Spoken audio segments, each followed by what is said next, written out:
been around now from Ukraine to Singapore. Now we have you in Delhi, all in a space of a week or so.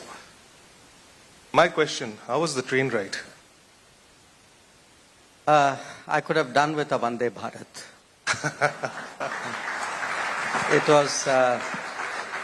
It was about 10 hours each way. And I think given the situation, obviously, you got what you got. But 10 hours is 10 hours. When was the last time an Indian Prime Minister took a train to visit a country? We've heard of, the image of Nehru in a yak is there. Well, I remember Mr. Modi doing a Shinkansen, a bullet train in Japan. I'm trying to think, I offhand cannot remember any other train ride, at least for a long time. So that was a crisis point, current crisis point in the global picture as you see it. There are many such crisis points.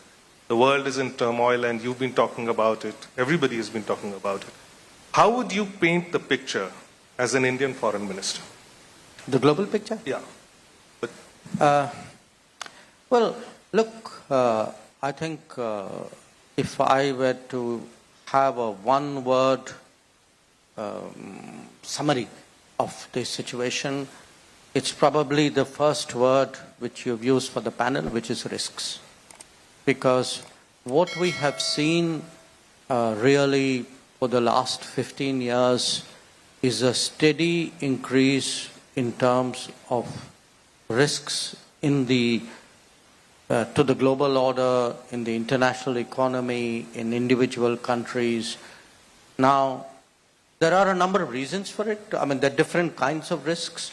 You would say, okay, as climate change has accelerated, there's a set of risks out there.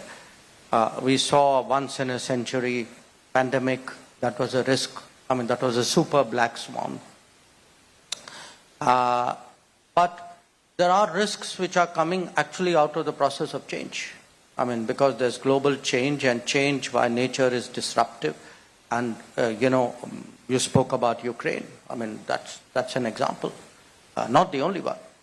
So if there's a major war going on in Europe, there's a huge conflict going on in West Asia and the Middle East. There are tensions around Asia. There's a revival of border territorial claims and border frictions. Those are actually, with each one of them, the risks mount. There are risks to supply chains today, not just Houthis in the Red Sea. It could be climate risks. There could be pandemic risks. There are technology risks. The idea that, there are borders and borders are some kind of hard line and problems can be stopped on that side of the border, I think those days are over.